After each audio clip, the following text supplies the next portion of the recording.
예수 그리스도께서 이 세상에 오신 일은 삼중으로 오십니다. 이렇게 말할 수가 있습니다.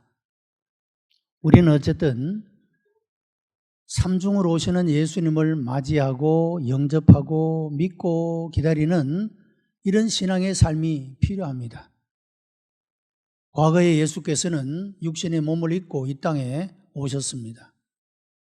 그분은 이 세상의 죄를 대신 짊어지고 대속의 죽으심을 죽으신 분이시며 우리를 죄 가운데서 구원하여 하기 위하여 오신 메시아로 오신 분이십니다.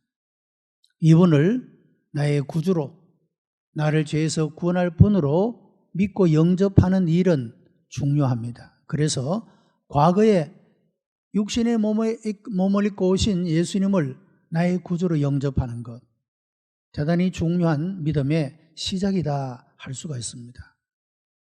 예수님께서 공생의 사역을 마치시고 부활 성천하시면서 제자들에게 말씀하시기를 나 대신 다른 보혜사를 너에게 보내주리라고 말씀을 하셨습니다. 이 하나님의 약속을 믿고 마가의 다락방에서 저녁 기도 힘쓰던 제자들이 오순절 날이 이르게 될 때 그들은 성령님이 그들 가운데 임재하는 것을 경험하게 되고 각종 방언으로 말하기를 시작하였더라 하는 말씀이 나옵니다. 성령님은 누구에게 임재하시느냐?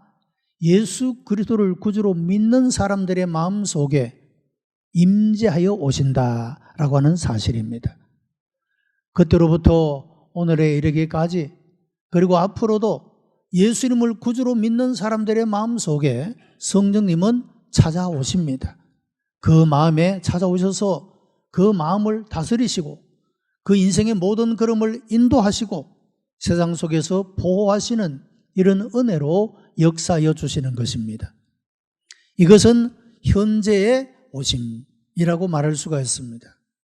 현재 우리의 심령 속에 찾아오시는 이 성령님도 역시 우리가 환영하고 모셔드리고 받아들여야 한다라고 하는 것입니다. 세 번째 오심은 역사의 끝에 오실 주님이십니다. 소위 재림의 주님이십니다. 여러분, 예수님께서 재림하여 오실 때는 믿지 않는 모든 사람들을 심판하기 위하여 심판주로 오신다고 말씀을 합니다. 그리고 믿는 자들에게는 생명을 주시기 위하여 하나님 나라에 들어가도록 인도하시기 위하여 예수 그리스도께서 다시 오신다라고 말씀을 합니다. 그래서 모든 시대의 그리스도인들은 다시 오시는 주님을 기다려 왔고 재림에 예수께서 오시게 되면 우리의 구원이 완성되는 것이기 때문에 그 완성된 구원을 기다리며 살아간다, 그렇게 말할 수가 있습니다. 오늘 예배드리는 성도 여러분, 과거 역사 속에 오신 예수님을 나의 구주, 나의 하나님으로 믿고 받아들이는 여러분들이 되시기를 바랍니다. 믿는 자의 마음속에 찾아오셔서 우리의 통치자가 되시며 인도자가 되시며 보호자가 되시는 성령님을 또한 환영하고 여러분의 현재의 마음속에 모셔드리게 되기를 바랍니다. 그 주님은 다시 오십니다. 그리고 그날은 세상을 심판하시는 날이 될 것이며 우리의 구원을 완성하는 날이 될 것입니다. 이렇게 삼중으로 오시는 예수 그리스도, 그 예수님의 오심은 은총의 오심이다. 놀라운 하나님의 은혜로 우리 가운데 오심이다라고 말할 수가 있습니다. 대림절의 계절에 오시는 주님을 영접함으로 여러분의 삶 속에 풍성한 하나님의 은혜가 넘치게 되기를 축복합니다. 오늘의 말씀을 가지고 생각할 말씀은 성령으로 난 사람입니다. 오늘 본문은 예수님과 니고데모라고 하는 유대인의 지도자가 대화를 나눈 내용입니다. 이 유대인의 지도자가 예수님을 찾아와서 질문을 던지죠. 우리가 당신은 하나님께로부터 오신 선생인 줄 아나이다. 하나님이 함께 하시지 아니하시면 당신이 행하시는 이 표적을 아무도 할 수 없습니다. 이렇게 말할 때 예수께서는 어떻게 보면 좀 엉뚱하게도 진실로 진실로 내게 이르노니 사람이 거듭나지 아니하면 하나님의 나라를 볼 수 없느니라. 여러분, 말과 대답이 좀 이상하지 않습니까? 니고데모는 이렇게 말합니다. 당신이 하나님께로 오신 분이 아니면 이런 표적을 아무나 행할 수 없습니다 라고 말할 때 예수님은 거듭나지 아니하면 하나님 나라를 볼 수가 없다라고 말씀을 하고 있다는 것입니다. 니고데모가 다시 묻습니다. 사람이 늙어서 어떻게 다시 모태에 들어갔다 나옵니까? 이렇게 말할 때 예수께서 좀 더 명백하게 말씀하시기를 사람이 물과 성령으로 나지 아니하면 하나님 나라를 볼 수가 없다라고 말씀을 했습니다. 자, 여러분, 흑인으로 태어난 사람이 어떻게 백인이 될 수가 있겠습니까? 얼굴을 깨끗하게 씻어도 안 되고 화장을 진하게 한다 할지라도 안 되는 것이고 흑인이 백인이 될 수 있는 유일한 길은 그가 다시 백인으로 태어나는 것밖에는 없다 이 말이죠. 어떤 것으로도 흑인이 백인이 될 수는 없는 것과 마찬가지로 우리가 하나님 나라에 들어가는 자가 되기 위하여서는 우리의 어떤 노력으로도 될 수 있는 것이 아니고 아무리 애를 쓴다 해도 되는 것이 아니라 물과 성령으로 거듭날 때에만 하나님 나라에 들어갈 수가 있다라고 말씀하고 있는 것입니다. 자, 여러분, 구원파에서는 그런 질문을 던집니다. 여러분이 구원받았습니까? 구원받았습니다. 그러면 언제 받았습니까? 하면 대부분의 사람은 대답을 못합니다. 구원받은 것은 아는데 내가 언제 구원받았는지에 대해서는 잘 기억을 하지 못합니다. 혹 어떤 분은 대충 내가 어떤 때 언제쯤 이렇게 구원받았다라고 이야기할 수는 있어도 몇 년, 몇 월, 며칠, 몇 시에 구원받았냐고 물으면 거의 대부분의 사람은 대답을 못합니다. 여러분, 이것이 유혹하기 위한 하나의 질문이죠. 여러분, 우리가 몇 년, 몇 월, 며칠, 몇 시에 구원받았다는 사실을 알지 못한다고 해서 우리 구원이 취소됩니까? 그렇지 않습니다. 구원받은 것이죠, 그냥. 우리가 꼭 몇 년, 몇 월, 며칠, 몇 시를 알 필요는 없는 것입니다. 우리를 미혹하기 위한 하나의 유혹적 질문에 불과하다. 그렇게 말할 수가 있어요. 자, 그런데 중요한 것은 거듭나는 것입니다. 오늘 성경은 물과 성령으로 거듭나야 한다라고 말씀했습니다. 여러분, 이 물은 외적인, 내가 예수 그리스도를 구주로 믿는 외적인 그리고 공적인 고백의 표현이라고 말할 수가 있습니다. 이런 공적이고 외적인 고백을 하는 사람들에게 주어지는 신앙의 하나의 형식, 물세례, 이것을 말하고 있다는 것이죠. 우리가 연 2회 세례 성례전을 합니다. 크리스마스 성탄 기념 예배 때 그리고 부활주일 때 두 번 세례 성례전을 행합니다마는 이 세례 성례전을 행할 때 여러분, 이 사람이 예수 그리스도를 구주로 믿는 사람으로 모든 사람들 앞에 공적으로 신앙 고백을 하고 예수 그리스도의 대속의 십자가 이외에는 구원받을 길이 없다는 사실을 고백하고 모든 사람들 앞에서 공적으로 신앙 고백을 하면서 물세례를 받지 않습니까? 외적으로 보이는 세례, 모든 사람들에게 공적으로 표현하는 그런 세례가 물세례입니다. 그런데 이 물세례보다도 더 중요한 것은 성령 세례라 이 말이죠. 예수님이 나의 구주이십니다. 예수님의 십자가가 내 모든 과거, 현재, 미래 죄까지도 다 대속했습니다. 여러분, 이렇게 신앙을 고백할 수 있도록 내가 죄인임을 깨닫고 죄사함을 믿게 하는 이런 역사가, 이런 깨우침이 어디로부터 오는 것이냐? 성령으로부터 온다 이 말씀입니다. 그래서 물과 성령으로 거듭난다라고 말씀을 하고 있습니다. 여러분, 예수를 구주로 믿는 사람들은 이미 그 마음속에 성령님께서 그 마음에 임재하셨고 깨우치시고 가르치시고 역사하셨기 때문에 우리가 예수님을 나의 구주라고 고백하고 있다. 그런 말입니다. 성령의 역사는요, 오늘 성경이 말하는 바와 같이 바람이 불기는 부는데 어디서부터 부는지 어디로 가는지 알지 못하는 것과 같이 성령으로 난 사람도 그렇다라고 말씀을 합니다.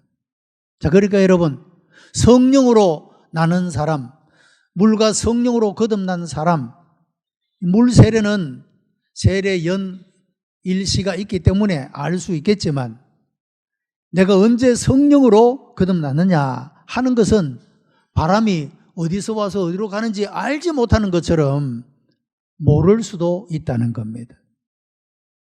여러분, 우리에게 아주 특별한 사건이 아니면, 특별한 사건으로 내게 거듭남의 체험이 없으면 우리가 그것을 모를 수도 있다라고 하는 것이죠. 바람이 어디로 와서 어디로 가는지 알지 못하는 것처럼 성령으로 난 사람도 그러하다라고 말씀하고 있기 때문입니다. 여러분이 예수님을 구주로 믿는다면 성령께서는 이미 여러분의 마음속에 임재하셨고 여러분 삶 속에 역사하신 줄로 믿으시기를 바랍니다. 그렇지 않으면 예수님을 구주라고 고백할 수가 없는 거예요. 그것이 거짓으로 고백할 수는 있어도 진심으로 진실로 신앙을 고백하고 있다면 그 속에 성령님께서 임재하셨고 역사하셨기 때문이라고 말씀하고 있는 것입니다. 여러분, 혹 그냥 교회를 다니고 그냥 세례를 받고 혹 여러분 중에 그런 분이 있다고 한다면 여러분 성령께서 여러분의 마음속에 임재하시고 역사하시는 성령의 은총을 받게 되기를 축복합니다. 여러분 그래야만이 진실로 물과 성령으로 거듭난 사람이 되고 그 사람은 하나님의 나라에 들어갈 수 있는 사람이 될 수가 있기 때문이라고 하는 것입니다. 중생 거듭난다 하는 말은 신생 혹은 재생이라는 표현을 씁니다. 고린도서 5장 17절에 그런즉 누구든지 그리스도 안에 있으면 새로운 피조물이라 이전 것은 지나갔으니 보라 새 것이 되었도다 라고 말씀을 합니다. 그리스도 안에 있으면 새로운 피조물이다 그런 말입니다. 자, 여러분 여기에 새롭다라는 말이 헬라어로 카이네라는 말을 썼습니다. 새롭게 한다는 말이 헬라어에 두 가지가 있는데 네오스라는 말이 있습니다. 이 말은 시간적으로 새롭다 그런 뜻입니다. 카이노스라고 하는 말은 질적으로 새롭다 그런 말입니다. 고린도후서 5장 17절에 쓴 카이네라는 말은 질적으로 새롭다 그런 의미를 담고 있는 것입니다. 자, 여러분 우리가 예수 믿어서 얻는 구원은 질적으로 새로워진 삶을 말하고 있다 그런 말씀이죠. 자, 요한계시록에 보면 하나님의 나라를 이렇게 표현합니다. 새 하늘과 새 땅, 새 예루살렘 그렇게 말씀을 하죠. 그러니까 새 하늘과 새 땅이 있다는 것은 무엇을 의미합니까? 그 이전에 처음 하늘과 처음 땅이 있었다 그런 뜻이죠. 무엇을 말하겠습니까? 지금 우리가 살고 있는 이 지구에서 바라볼 때 하늘이 있습니다. 그리고 우리가 발을 붙이고 살아가는 땅이 있습니다. 여러분 이것이 처음 하늘과 처음 땅입니다. 우리가 가게 될 하나님이 우리를 위하여 예배해 놓으신 새 하늘과 새 땅은 지금 지구에서 바라보는 하늘과 우리의 발을 딛고 있는 지구라는 땅이 아니다 이 말씀이에요. 새 하늘과 새 땅이라고 그렇게 말씀을 하고 있다는 것입니다. 그리고 여러분 이 지구라고 하는 것은 태양을 중심으로 돌고 있는 항성들 가운데 하나 아닙니까? 태양계 안에 있는 그런 우리 지구의 모습을 가지고 있습니다. 그런데 요한계시록의 말씀을 보면 거기에는 해와 달의 빛이 소용이 없다. 왜냐하면 하나님의 영광의 빛이 비치기 때문에 햇빛이 필요 없고 달빛이 필요 없다라고 말씀을 하고 있어요. 이 말씀을 비추어 보면 여러분, 하나님의 나라는 태양계 안에, 태양이 중심이 되는 이 태양계 안에 존재하고 있는 것이 아니라 다른 곳에, 새하늘과 새 땅에 존재하고 있다 하는 것을 알 수가 있습니다. 자, 여기 새롭다, 새로운 피조물이 된다 하는 말은요, 이런 의미라고 하는 거죠. 질적으로 새롭게 된다는 거죠. 단순히 어제와 오늘이 다른 시간으로 새로운 날을 맞이하는 이런 정도의 시간적인 의미가 아니라 질적으로 새로워진 사실을 말하고 있다는 것이죠. 그리고 우리가 얻는 영원한 생명은 어떤 의미에서 질적으로 새로운 것입니까? 여러분, 우리는 병에 걸렸다가 병이 낫지만 또 병에 걸릴 수 있습니다. 여러분, 나사로도 죽은 자 가운데서 살아났지만 또 죽었습니다. 재미있는 이야기가 그것이 있지 않습니까? 예수님께서 나사로를 무덤 가운데서 나오라 해서 죽은 자 가운데서 살아났는데, 살아난 나사로가 제일 먼저 물은 질문이, 주님, 제가 또 죽습니까? 이렇게 물었다는 것 아닙니까? 당연히 죽는 거죠. 왜냐하면 그 생명은 질적으로 새로워진 생명이 아니기 때문에 그렇습니다. 여러분, 성경이 말하고 있는 예수님이 이 세상에 오신 목적을, 우리들에게 생명을 주시고 더 풍성히 얻게 하려는 것이라고 말씀하고 있는 것입니다. 여러분, 세계 모든 사람들이 왜 성탄절을 기뻐합니까? 아는 사람들은 그 예수님이 이 세상에 오셔서 우리들에게 영원한 생명을 주시기 때문에 기뻐하는 것입니다. 그 사실을, 그 복음을 모르는 사람은 그냥 노는 날이니까, 하루 놀 수 있으니까 그래서 기뻐할지 모릅니다. 그러나 여러분, 성탄절의 의미를 아는 사람은 예수님이 이 세상에 왜 오셨느냐? 그것은 믿는 사람들에게 영원한 생명을 주시기 위하여, 그리고 우리가 육신의 생명을 가지고 살아가는 날들 동안에 우리들의 삶을 풍성하게 하기 위하여 예수님은 오셨다라고 말씀하고 있다는 것입니다. 자, 여러분, 우리가 얻게 되는, 예수 그리스도를 통하여 얻게 되는 영원한 생명은 질적으로 새로운 생명입니다. 그 생명은 다시 죽지 않습니다. 병들지도 않습니다. 아프지도 않습니다. 질적인 새로운 생명입니다. 지금까지 어떤 생명과 비교할 수 없이 질적으로 새로운 생명, 이것이 바로 예수 그리스도께서 그를 믿는 자에게 주신다고 약속하는 영원한 생명의 모습이라고 하는 것입니다. 여러분, 이런 차원에서 우리가 믿음을 생각하면, 우리가 믿음으로 구원을 받고 하나님 나라에 들어갈 수 있다는 사실이 얼마나 여러분 놀라운 은혜입니까? 참으로 놀라운, 그 어떤 것으로도 갚을 수 없는 하나님의 은혜인 줄로 믿습니다. 믿음으로 얻는 것입니다. 믿음으로 그 나라의 백성이 될 수가 있는 것입니다. 질적으로 새로운 생명, 이 생명을 주시겠다라고 말씀을 합니다. 여러분, 성령으로 난 사람이란 바로 그런 의미를 담고 있다, 그런 말이죠. 바울은 이 거듭남에 대한 의미를 믿음으로 말미암아 의롭게 되고 성말을 이루게 되고 영화로움을 얻게 된다라고 말합니다.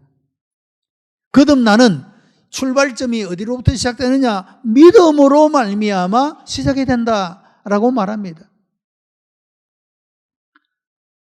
베드로는 유쾌하게 된다, 만유의 회복이다, 이런 말로 표현을 합니다. 자, 여러분, 사람은 하나님께서 창조하실 때 하나님과 더불어서 동행하는 복을 누렸습니다. 그런데 범죄함으로 말미암아, 하나님의 말씀을 불순종하고 범죄함으로 말미암아 하나님의 동산에서 쫓겨나게 된 것입니다. 그것이 우리가 살고 있는 세상입니다. 그 베드로는 거듭남이란 무엇이냐? 그 만물을 새롭게 하는 것이다, 만물을 회복하게 하는 것이다, 이와 같이 말씀을 하고 있습니다. 여러분, 그래서 우리는 거듭나야 하는 것입니다. 무엇으로 거듭나느냐? 물과 성령으로 거듭나는 것이다 라고 말씀을 합니다. 요한에게 있어서 중생은 영원한 생명이고 이것은 예수 그리스도 안에 예수 그리스도와의 교제를 통해서 얻어지는 것이다 라고 말씀을 합니다. 그래서 여러분, 우리는 날마다 예수 그리스도와 함께 예수 그리스도 안에서 살아가야 하는 것입니다. 여러분, 우리 교회가 예수님의 이야기로 충만한 교회, 이런 표를 가지고 있습니다. 우리가 이 표를 마음에 새기면서 예수님의 이야기가, 예수님과의 나와의 관계적인 삶이 예배 시간에서만 아니라 우리의 모든 삶의 영역에서 예수 그리스도와 더불어 동행하는 이런 삶으로 나아가는 삶, 여러분, 이 자체가 우리가 천국을 살아가는 그런 삶의 모습이 되어진다라고 하는 것입니다. 우리가 어떻게 하면 거듭날 수가 있는가? 첫째로 성령의 능력으로 말미암아 우리가 거듭날 수가 있다라고 말합니다. 여러분, 하나님의 영은 사람의 영에게 힘을 주고 활동하게 만들며 고상하게 만들고 위험 있게 만들고 거룩하게 만들어 갈 수가 있습니다.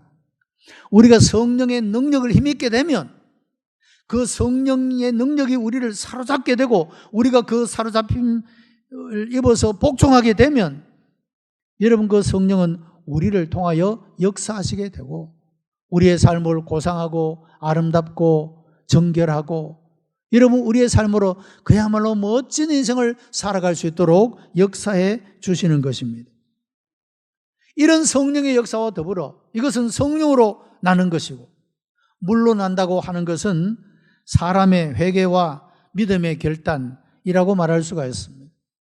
여러분, 물세례, 외적인 세례가 그렇지 않습니까? 내가 내 죄를 고백합니다. 나는 하나님 앞에 죄인입니다. 예수님의 십자가 외에는 죄를 씻을 길이 없다는 것을 고백합니다.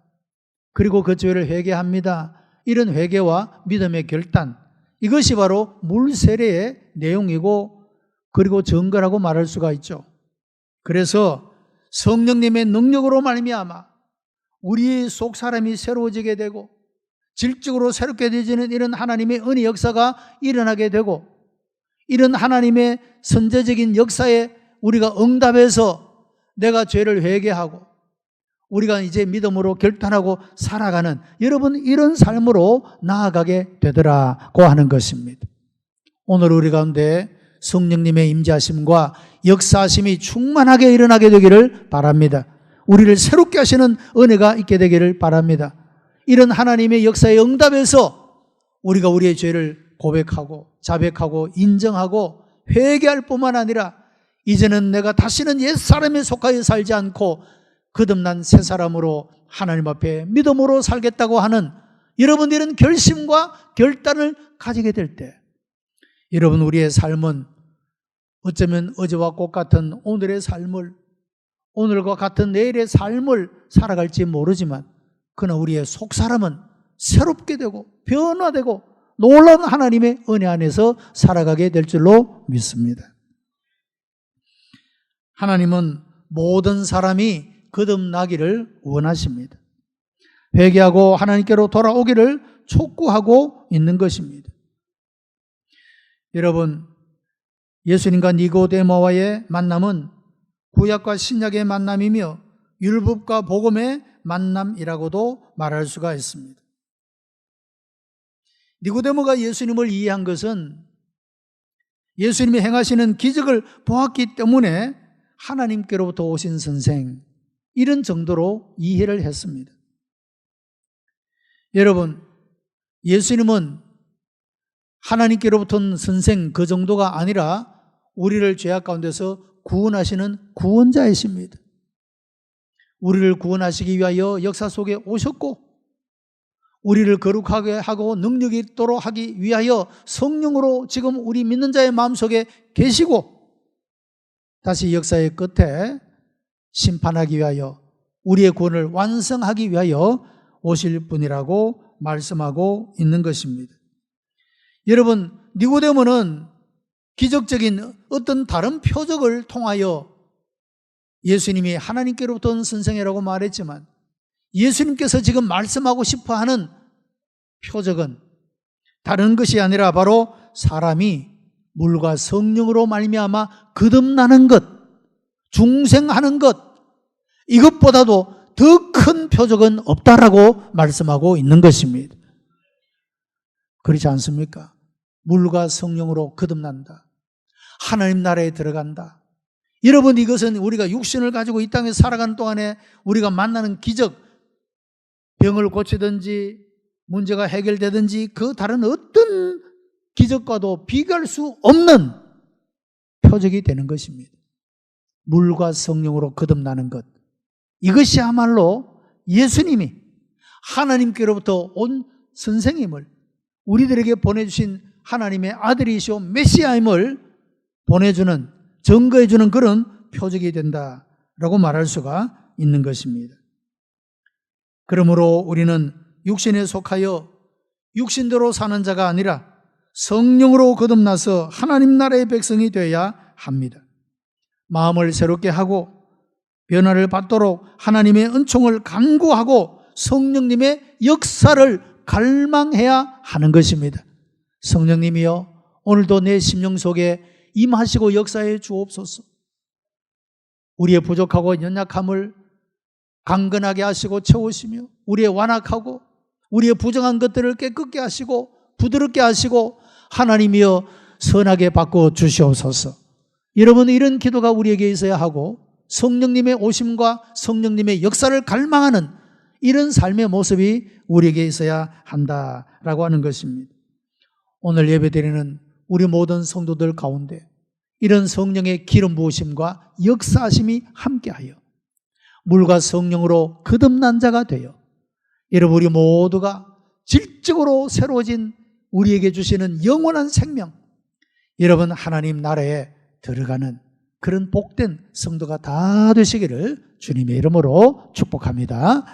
기도하십시다.